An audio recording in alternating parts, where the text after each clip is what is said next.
In a world where ancient curses collide with forces far beyond Earth, one mistake has already pushed humanity to the brink. A single act of defiance, the secret eradication of cursed souls by a Japanese shaman, has sparked tensions no one was prepared for. The aliens known as the Sumerians, driven by fear and duty, now fight to protect spirits the shaman believed were nothing more than echoes. But for them, those echoes are alive, traceable, and dangerously meaningful.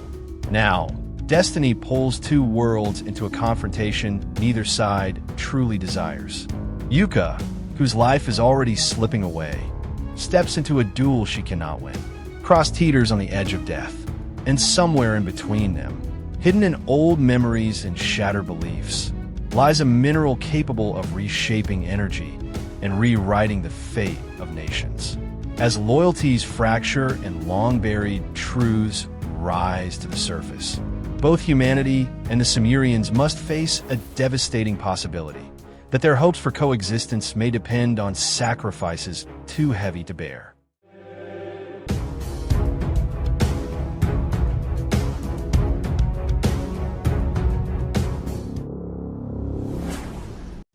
Oh yeah, so we can keep interacting and making the anime storytelling world even more fun together. Don't forget to subscribe, hit the like button, and drop your thoughts in the comments to keep the vibe going. Alright guys, let's jump straight into the discussion. Let's go. After Cross suffered a fatal wound and Dabura's attack on Yakimaru left Usami injured, the Sumerians begged the Japanese shaman to stop the purification of the cursed souls. But without their knowledge, the shaman continued to secretly erase those spirits anyway, believing the aliens would never be able to track him. He never imagined that these beings from beyond the planet were capable of sensing the presence of those very souls. Realizing the situation, the Sumeriates insisted on establishing their own nation in Tokyo to protect the cursed spirits. If the shaman refused, then there was only one way to settle the matter: a discount-style duel, fight to the death. This decision forced Yuka into an unavoidable battle against Dabura. Before the new chapter begins, we're shown a fresh cover where Gigi displays the curse reversal technique.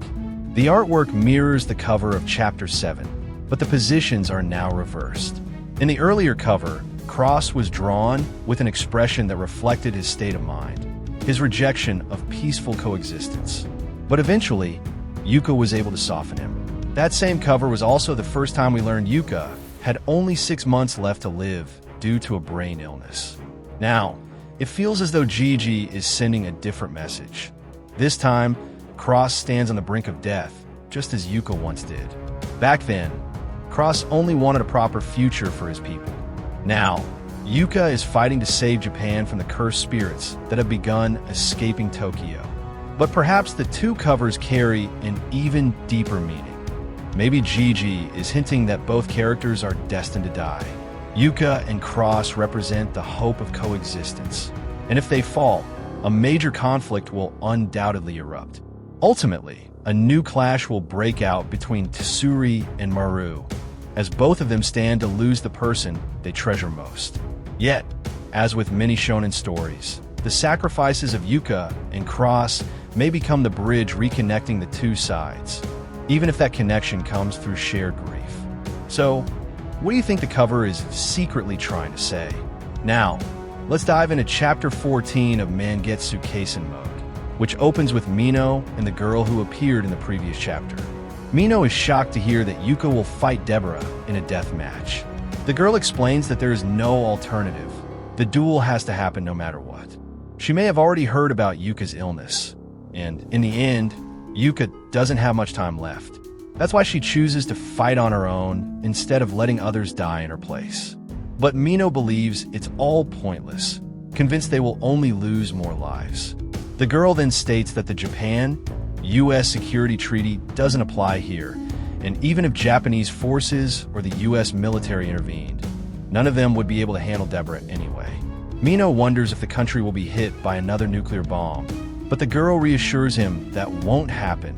No nation would dare stain itself with the shame of another nuclear attack. She then reveals that Japan actually possesses nuclear capability, even if it's never openly discussed. We then see a scene of Yuka staring at her reflection in the bathroom mirror, a visual style reminiscent of Aranagra Tatakai.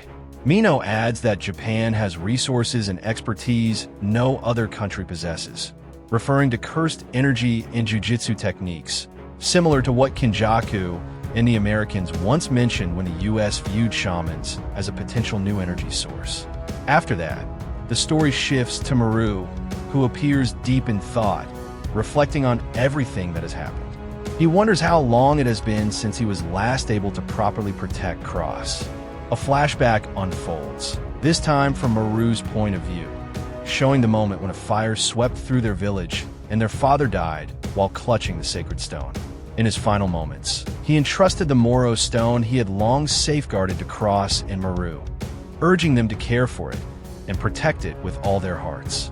The narrator explains that Moro is a rare mineral capable of converting cursed energy into any other form of energy. In Simuria, it is considered a priceless treasure. Dora once said that the long-standing conflict between Disconti and Rommel always stemmed from the desire to claim this stone.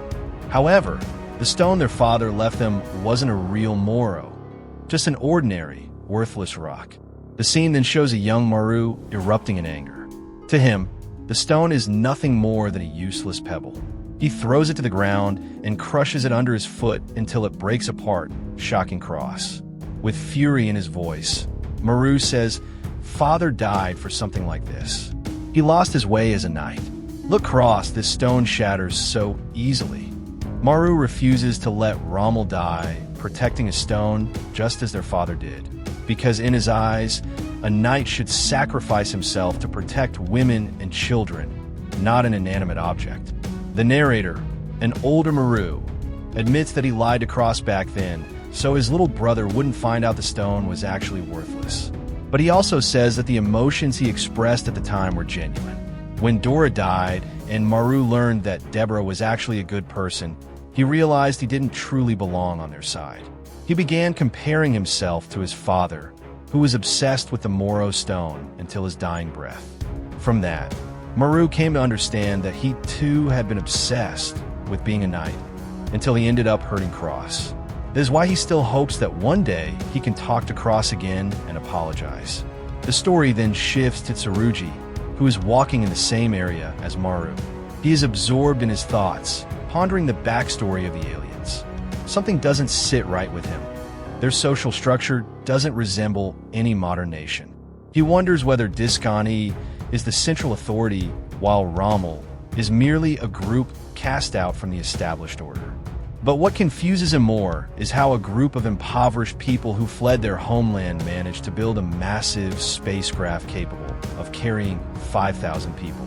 How could Rommel construct something that advanced, even if its fuel source was cursed energy? Technically, it might be possible, but when would they have found the time to build it? They were busy digging canals. There's a major mystery behind all of this. These questions lead Tsurugi toward Maru. He says, "So, this is your doing? The non-act ship was made from you, Maru, and only you can respond to cursed techniques." Maru replies that aside from cursed energy, the Sumerians reached Earth thanks to someone's technique. When Tsurugi asks for clarification, Maru explains that ordinary Moro couldn't achieve such a feat, but Dora had purified it into Moro with a special level of purity, something even Disconti couldn't create. That is what made their journey to Earth possible. He emphasizes that it wasn't just his power alone, but a combination of his and Cross's techniques. Tsurugi then says, "I've been searching for you for a long time. I never thought we'd meet again." Maru responds that he wants to talk seriously before everything ends. Tsurugi asks, "Your ability to find us and speak Japanese so fluently, was that part of your technique as well?" Maru nods. And finally, Tsurugi looks straight at Maru and says, "Leave Japan." Maru was immediately shaken and insisted that such a thing was impossible, because the Romulian people were already aware of the existence of the cursed spirits. Tsurugi then asked if Maru knew about the duel that was about to take place between Yuka and Dabura. Maru firmly stated that the fight was pointless. Yuka had absolutely no chance of winning. He even suggested eliminating anyone who might worsen the situation. But Tsurugi replied that Earth shamans still had one final option, a curse contract that required sacrificing one's life. Hearing this, Maru only grew more curious about how such a technique could strengthen their cursed energy and skills. In reality, before she ever faced Ibura, Yuka was simply walking toward death. She was seen boarding the aircraft that would carry her to the promised duel.